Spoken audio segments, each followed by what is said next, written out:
We break down who you should be keeping your eyes on the defense for this Senior Bowl next on the Unbearable Sports Podcast. I'm going to take the North and never give it back. So that's a good pick. You get the corner. I got to go bold, right? I got to go bold for this. Yeah, she's got some nice long Welcome back to the Unbearable Sports Podcast. I'm your host, Brad Byron. Make sure to like and subscribe out there on YouTube and rate the show 5 stars everywhere that you get your podcast. What is going on today? We're going from the offense over to the defensive side of the football for the Senior Bowl and really kind of break down who are some of the people that I think the Bears might be interested in. This isn't just a top players. This is people who I think that the Bears legitimately might have a shot at getting, and just wanted to bring them up as people to put on your radar.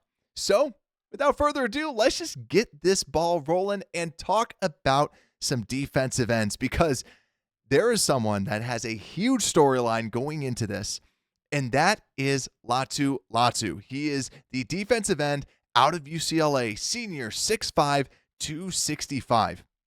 And this guy reminds me of A.J. Epinesa, the Buffalo Bill that was out of Iowa, where he just has this phenomenal hand usage. He just is able to block, shed, like he can do everything that you want him to do at the defensive end position, just like how A.J. Epinesa was, and he's got a lot of power to his game like Epinesa has as well. Now that the Bears defensive coordinators from Buffalo Bills, this might be something that the Bears really look into. Now, this guy has had crazy production since transferring over from Washington. So the 2 years that he's been at UCLA, arguably, he's played like the best edge rusher in college football, period. He had 49 tackles, 13 sacks, 2 interceptions, 2 forced fumbles, and 37 hurries at the defensive end position. 2 interceptions. He's a crazy smart player, incredible hands, dominates whoever is in front of him. He had a 25.8% pass rush win rate. Do you understand how crazy that is? That is winning once every 4 downs. Like, that is nuts.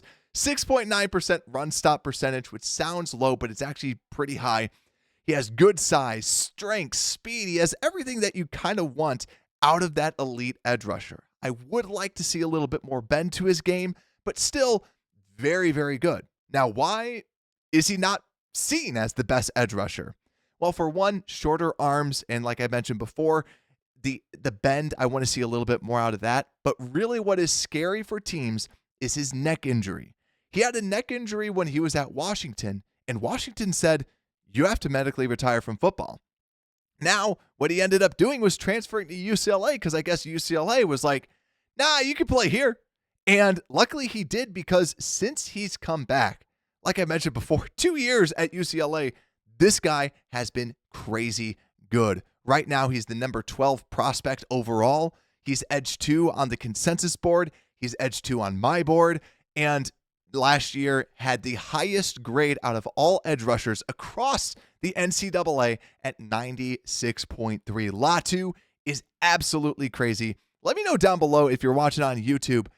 Do you like Latu? Where does he rank for your defensive ends? To me, edge 2, I really like what he can do, and he can play run, play pass, and like I said, I think that the Bears might look at this. Washington might look at him and say, you look like Epinesa, and he played decently well for us. Now, not an all-time great or a Pro Bowl player, but still a good player nonetheless. But let's continue going through these defensive ends. I got a handful of ones that I have some scouting reports for that I really want to go deep into. And the next person I'm talking about is Chris Braswell, senior out of Alabama, defensive end, 6'3", 255. And this guy reminds me of an off-brand Will Anderson. Now, that's high praise, but he reminds me a lot of Will Anderson. They wear the same number, but also the speed to power. That's how Braswell wins, and that's exactly how Will Anderson won when he was at Alabama.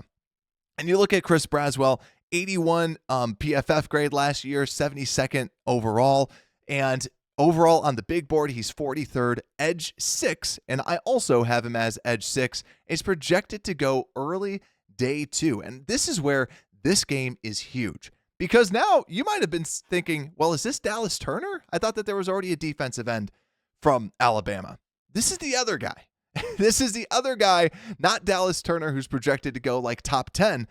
Braswell can really make a name for himself at this game to say, I might have been the other guy, but I'm still freaking good. Because he was a good athlete, former 5-star recruit, and just a very good athlete, very good player. Like I said, converts speed to power very well. Last year, 42 tackles, 8 sacks, 3 forced fumbles, 33 hurries, 18.2% pass rush win rate, still very good, and a 5.4% run stop. Now, my big thing with him is I want to see more moves out of this game. He really just does the speed to power move in order to get some in order to rush the passer. But the other piece too is, even though that he plays with crazy power when he is attacking the offensive line, I want to see him anchor better in the running game.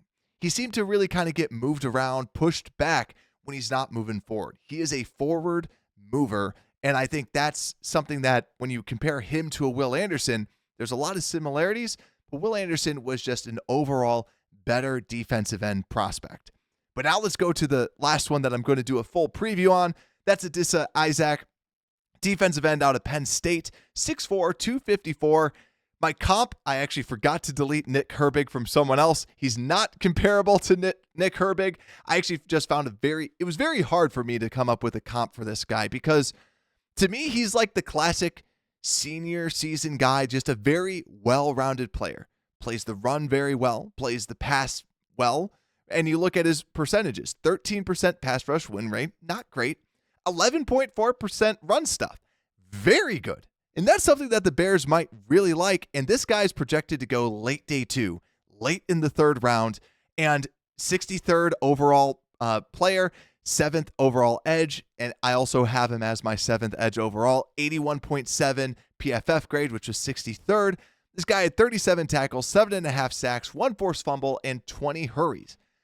Now, something about Isaac is that he actually started over Chop Robinson. They preferred Isaac over Robinson and gave Isaac majority of the snaps.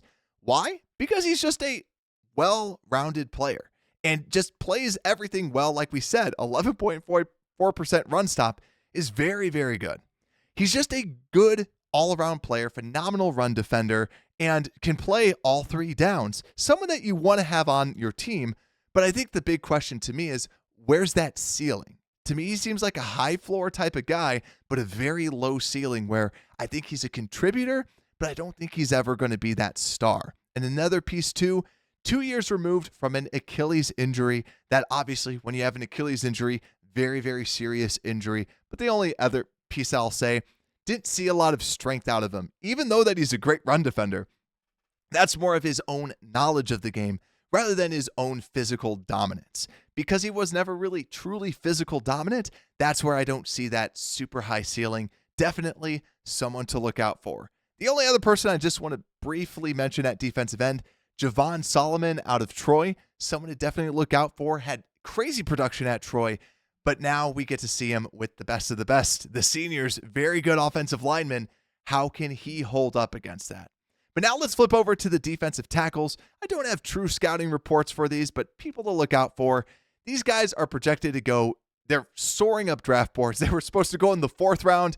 Now they're both kind of tied at the hip going in the 2nd, and I've already seen mocks having these guys go in the 1st round, and that's Byron Murphy and Tavondre Sweat out of Texas.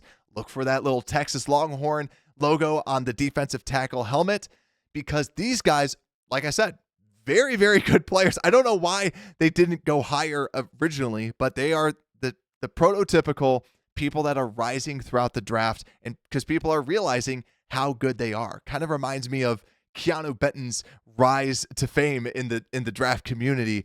These guys are both very, very good defensive tackles to keep an eye out for.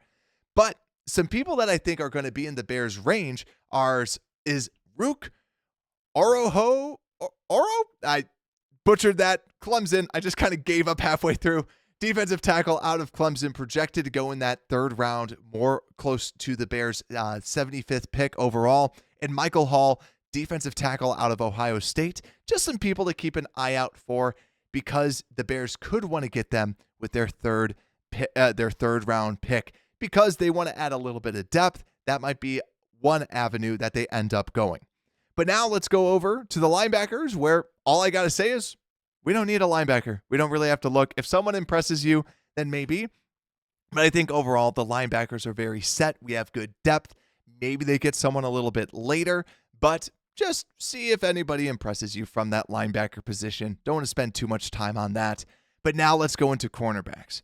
So we have Caelan Carson out of Wake Forest is someone that I'm keeping my eye on. He's the 72nd overall prospect on the consensus big board, someone who should be around at that 75th pick.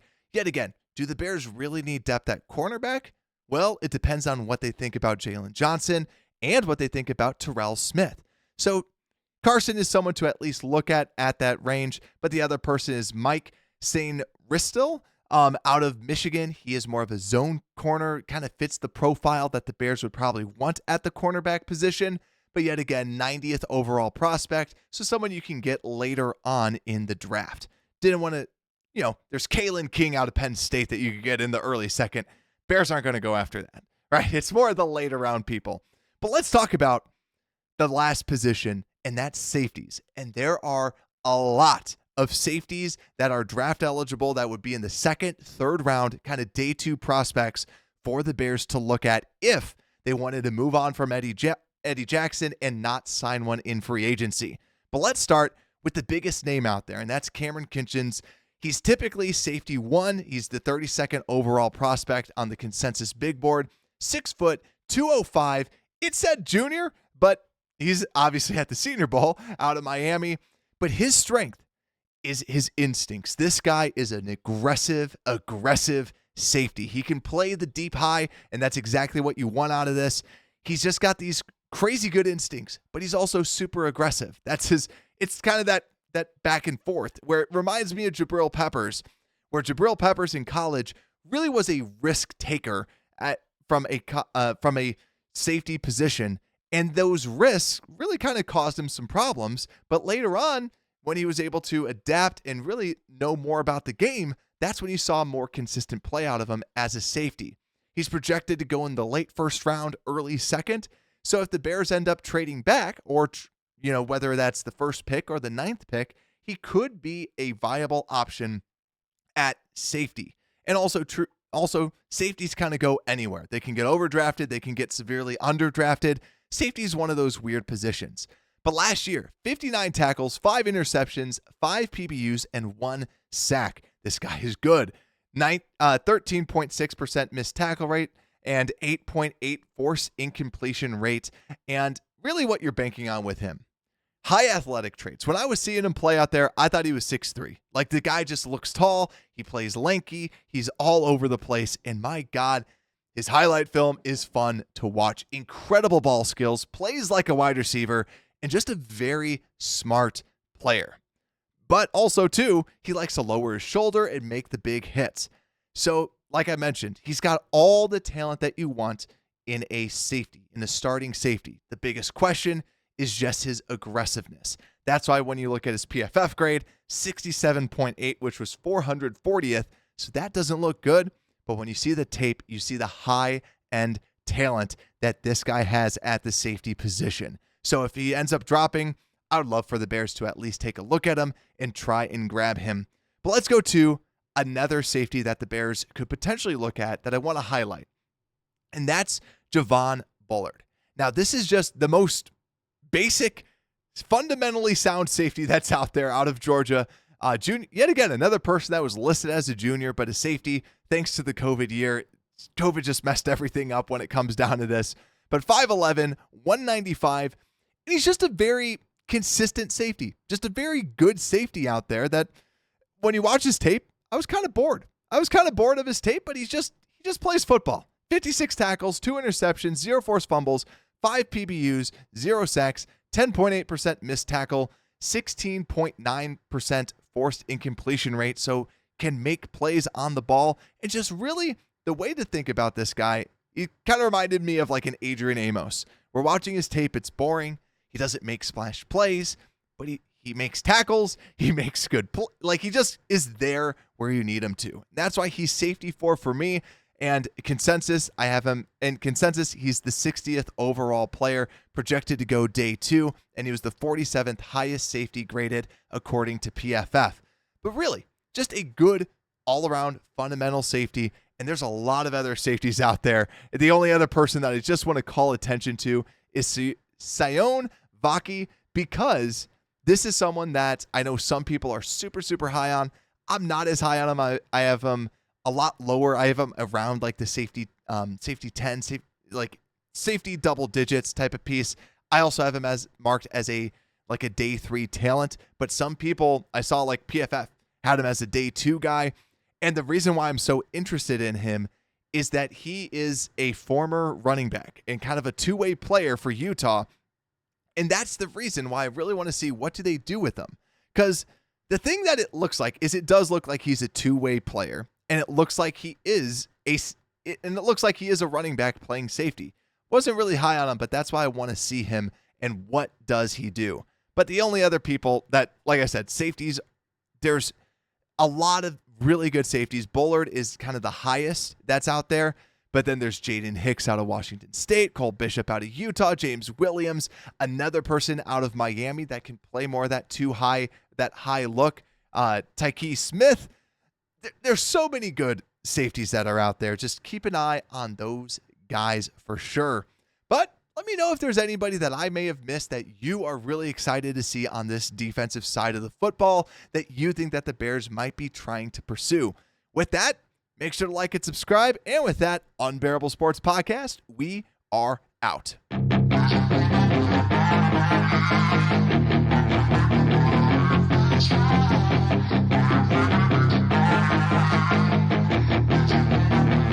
Yeah, she's got some nice long hair, and you know that she's a